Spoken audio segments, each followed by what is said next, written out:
Finish up with a few more newer ones. This is called, well, are there any fans of film noir in the house?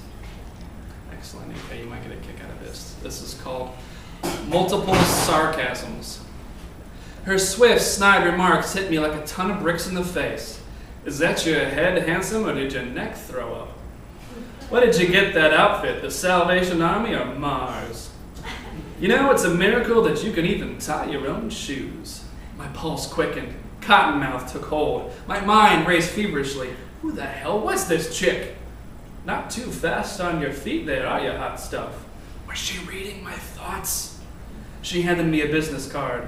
It's my number. Go on and take it. You just might need it later. All I could do was blink and awe. You don't say much, do you, bright eyes? That's all right. I like that in a man. Well, adios.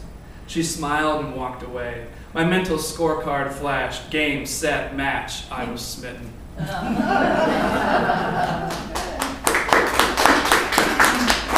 This is called Harrowing, Heroine's Heroine.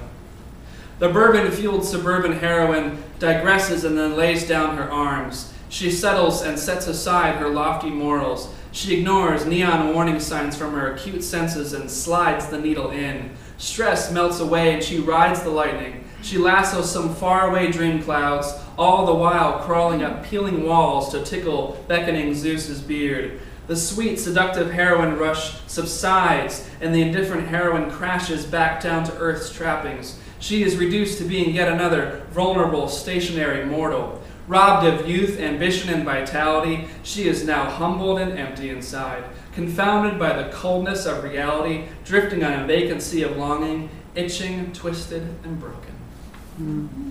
Thanks. This piece is actually inspired by an actual phenomenon that's happened.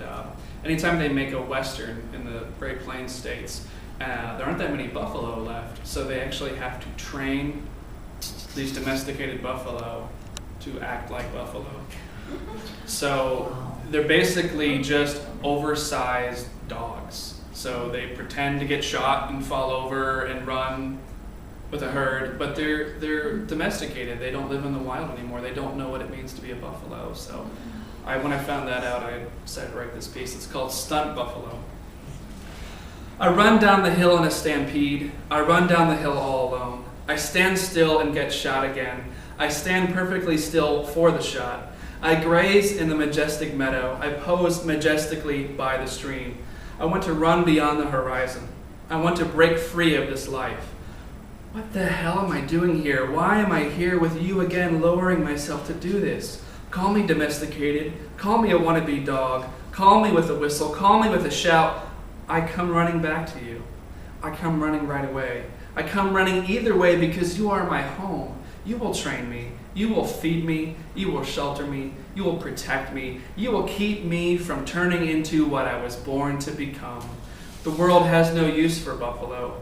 Most days now, I forget the shame. My ancestors all disowned me before you quickly wiped them from the face of the Great Plains. I am only what you tell me to be. It is all I have ever known here. You see, my prison cell has no visible walls. So tell me, friend, do I get my own movie star trailer? For it is deadly cold tonight in the tundra, and the wild is no place for a buffalo. All right, last piece. For any of you Western fans out there, you get a kick of this. This is called The Last Poet Standing. Round and round the literary saloon, the dangerous word slingers circle, the outlaw, the scorned, and the bookworm. Morriconi's immortal score echoes around the minds of the desperados. Out for blood, out for glory, out for the last word. Onlookers were hushed in awe. The streets were empty, the animals all silent.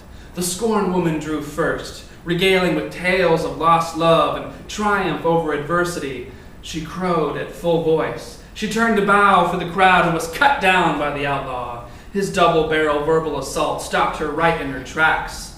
The vile outlaw drew second, blaring with tales of criminals and triumph over adversaries. He bellowed at full voice. He turned to bow for the crowd and was burned by the bookworm. His heat-lightning verse vaporized the outlaw right where he stood.